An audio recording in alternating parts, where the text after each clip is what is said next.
Hello, El Hombres. How you guys doing today? Mr. Dickenstein here. Now, I got a couple people asking me to show what my Elgato HD60 settings are, so I'm going to go ahead and do that for you guys. Now, something that you always want to have enabled, you always want to have on no matter what you're doing, no matter what kind of video you're making, is enable flashback recording. Now, that'll make it so you don't ever have to hit this capture record button. So it's just always recording no matter what, and you can actually just go ahead and drag this back in time into the past. And let's say you have a game clip that you want to go ahead and save into your files. You can go ahead and drag that to the point where you actually want to start the recording, and then you can hit record and then disable it, and what that'll do is record that segment to that point where you actually start recording to the end where you stop recording. So that's just something you always want to have enabled no matter what. Now, this is where you actually want to save all your clips to. I usually save all my clips to an external hard drive just because after a while, all these videos, all these clips you're making, they build up and they take up a lot of your computer hard drive space. So even if I'm not using my external hard drive, all those clips I recorded that day that I want to save and edit, I'll usually just move all those clips to my external hard drive just so it's not taking up all my computer hard drive space. So that's something you want to keep in mind. And if you're doing live commentaries, you always want to have these two checked off. I don't ever do live commentaries. I probably will in the future. But what this does is when you export your video, it'll separate your audio between your voice and your game. So let's say your game is obnoxiously overpowering your voice, you can go ahead and adjust those settings in another software if you need to do so. So that's just something you always want to have enabled no matter what you're doing. Even if you're not doing live commentaries, just have those enabled so you don't ever forget. But anyways, so these settings vary from person to person. It really depends on what kind of PC you have. So obviously for whatever device you want to have that on. Sometimes I use 360, but mainly just use Xbox One. I usually just keep mine on 720p just because like I said, I run on a MacBook Pro, so it's not exactly fast enough and powerful enough to run on 1080p. So if I do run on 1080p, my computer is just gonna lag to shit and it's just unusable, so I always just keep mine on 720. But I'm sure most of you are running on PCs, so if you're running on a PC, then chances are you're gonna be able to run on 1080p without getting all that lag. So I just always keep mine on 720 just so I get the best video quality possible and without any lag. And with 60 FPS, with YouTube, they now run on 60 FPS. I think they started doing it about a year ago. So I just always have mine on 60 FPS. You don't have to. You can keep it on 30 FPS if you want. But if you're using an Elgato HD60, then you might as well be taking advantage of that and running on 60 FPS. I just like it because it looks a lot better and it looks a lot smoother.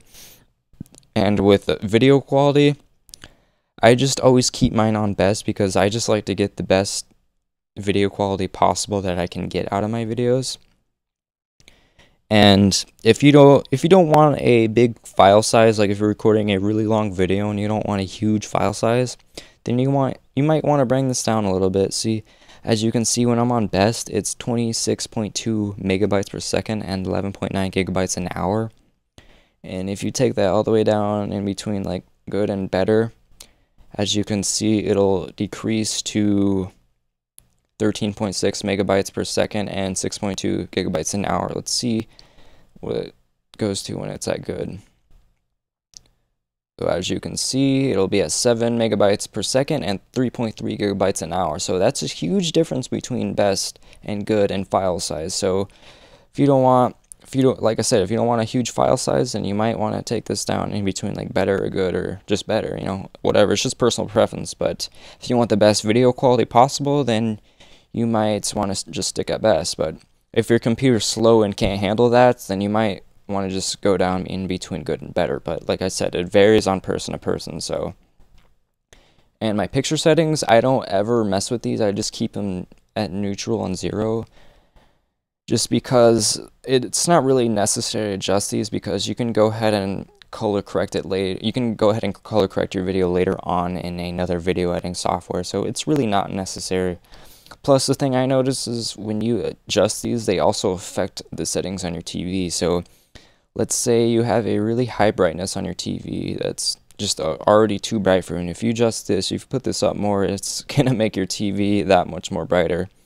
So just keep in mind, these settings also apply and they also affect to your TV, so that's just something you always want to keep in mind if you are going to mess with these settings. But I suggest just keep them all at 0, and you can go ahead and color correct your video later in Final Cut or Sony Vegas or whatever you use. And these settings, I don't mess with these, I just keep them the same. And with my game audio, I usually just keep mine at -18 dB. I found that that's kind of the sweet spot for me, but like I said, if you are doing a live commentary and you're going to export it anyways, you can go ahead and adjust that game volume and your voice volume, and it won't really matter at your dBs in this anyway, because you can go ahead and turn it down if you need to in another video editing software. But I just keep mine at -18 just because when I export mine to Final Cut, I don't need to adjust it, I don't need to turn it down, I don't need to turn it up, I can just keep it at neutral 0, but sometimes I'll decrease it by like 1 or 2 dBs, but you generally want to keep it in between -15 and -24, so you can go ahead and adjust those settings in your audio editing software, video editing software, you know, whatever you're using. And with live streaming, if you're going to live stream, say if you have your Twitch account synced up with your Elgato, this will affect your overall video settings. So if you're running on a really slow connection, you might want to have this down more, just so it won't affect your overall video quality and won't affect your computer. And if you have pretty decent connection, then you might want to have this more in the middle or just higher. But I don't really live stream, so I don't mess with these settings ever. And if you are doing live commentary, always make sure that you have this commentary button enabled.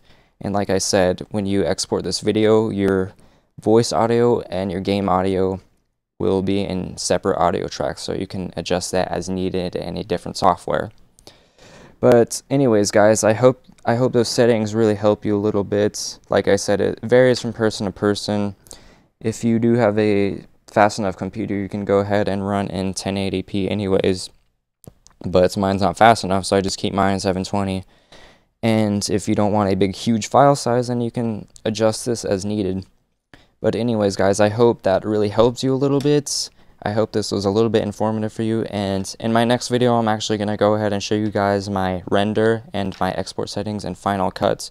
But anyways, guys, until next time, I will see you guys later. Peace.